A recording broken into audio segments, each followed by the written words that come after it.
আগে বলুন তো, কোন 5টি কাজ করলে নরক যন্ত্রণা নিশ্চিতভাবে? যদি না জেনে থাকেন তাহলে পুরো ভিডিও দেখার অনুরোধ রইল সকল সনাতনী ভাই বোনদের প্রতি। হিন্দু ধর্মে কোন 5টা রোগ খুবই যন্ত্রণাদায়ক? হিন্দু ধর্মে বিভিন্ন পুরাণের মধ্যে অন্যতম হলো গরুর পুরাণ। গরুর পুরাণ অনুসারে বিশ্বাস করা হয়, জীবদশে আমরা যেমন কাজ করি, মৃত্যুর পর ঠিক সেইভাবেই আমাদের অবস্থানের স্থল নির্ধারিত হয়। শাস্ত্র অনুসারে বিশ্বাস করা হয়, এই বিশ্ব ব্রহ্মাণ্ডে মোট 3টি লোক আছে। এই ত্রিলোক হলো একটি স্বর্গ, একটি মর্ত এবং একটি হচ্ছে পাতাল। এই পৃথিবী বা মর্তলোককে যেসব প্রাণী জন্মগ্রহণ করে তাদের মৃত্যু অবশ্যম্ভাবী। মৃত্যুর অনিবার্যতা কেউ খণ্ডন করতে পারেন না। তবে মৃত্যুর পর জীবদেহটি বিনষ্ট হলেও আত্মা অবিনশ্বর, আত্মার কোনো মৃত্যু হয় না। এই কারণের জন্য দৈহিক মৃত্যুর সময় দেহত্যাগের পর আত্মা এই লোক থেকে অন্য লোকে গমন করে।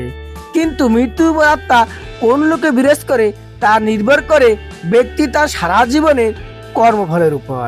আর কর্মফলের দেবতা হচ্ছে শনিদেব।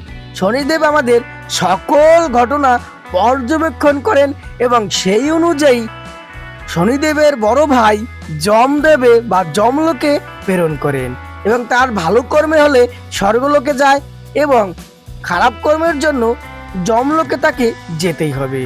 গরুর পুরাণ বলে, যে ব্যক্তি সারা জীবন সৎকর্ম করেন, অপরের প্রতি দয়াপরায়ণ মনোভাব হয় এবং আধ্যাত্মিক কাজে লিপ্ত হন, তিনি মৃত্যুর পর গমন করেন স্বর্গলোকে।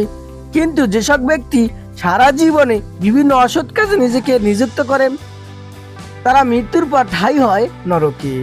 গরুর পুরাণে এর বক্তব্য অনুসারে জেনে নিন কোন 5 ধরনের কাজ করলে অসহনীয় নরক যন্ত্রণা ভোগ করতে হয় সেই আত্মাকে।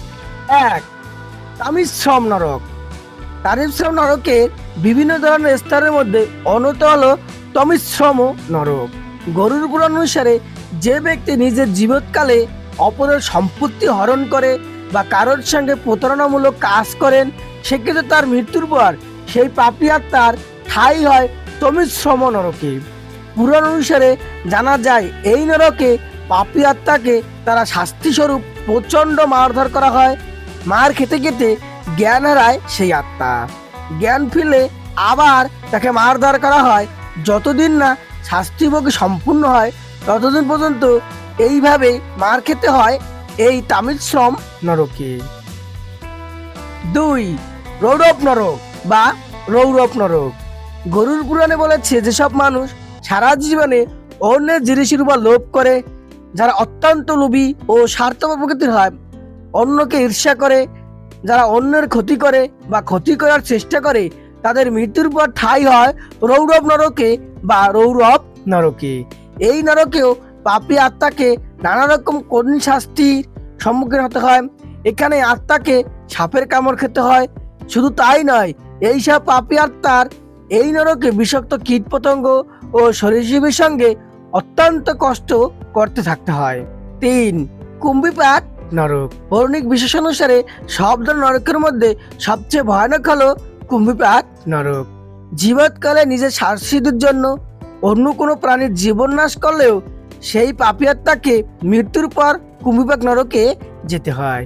এই নরকে আত্মাকে ফুটন্ত তেলের কড়াইয়ে ফেলে তার কৃতকর্মের শাস্তি দেওয়া হয়। কোনো ব্যক্তি যদি গীতাশাস্ত্র শ্রবণ করে না পাশে থেকে বা গীতা গ্রন্থ চুরি করিয়ে আনে, তাহলে তাকে এই কুম্ভীপাক নরকে ফেলে দেওয়া হয় এবং কৃতকর্মের শাস্তি দেওয়া হয়। 4. কালসূত্র নরক। যেসব ব্যক্তি জীবন্ত অবস্থায় অন্যকে অপমান করে, প্রবীণ মানুষদের সম্মান না জেনে বরং তাদের অশ্রদ্ধা করে, তাদের মৃত্যুর পর ঠাঁই হয় কালসূত্র নরকে। গরুর পুরাণ অনুসারে বিশ্বাস করা হয়, এই নরক হলো অত্যন্ত উত্তপ্ত। এই নরকের আবহাওয়া এতটা উত্তপ্ত যে তা সেখানে প্রবেশ করা পাপী আত্মার পক্ষে সহ্য করা অসম্ভব হয়ে পড়ে। তা সত্ত্বেও তার কৃতকর্মের শাস্তি হিসেবে তাকে সেখানে অবস্থান করতেই হয়। 5. অন্ধতাম্রস নরক। এই নরকে সেসব আত্মাদের স্থান পায় যারা জীবন্ত অবস্থায় অত্যন্ত পাপ করেছে বা কাজে লিপ্ত থাকে। অত্যন্ত পাপী এইসব আত্মা যারা দাম্পত্য সম্পর্কে পবিত্র বন্ধনকে অপবিত্র করে বিবাহ বহির্ভূত সম্পর্কে লিপ্ত থাকে, তাদের অন্ধতাম্রস নরকে গমন করতে হয়। এই নরকে পাপী আত্মাকে নানা রকম অত্যাচার ও শাস্তির সম্মুখীন হতে হয়। এই ছিল আমাদের আজকের নরক সম্পর্কে ভিডিও। ভালো লাগলে সবার মাঝে শেয়ার করে দিন। হরে কৃষ্ণ।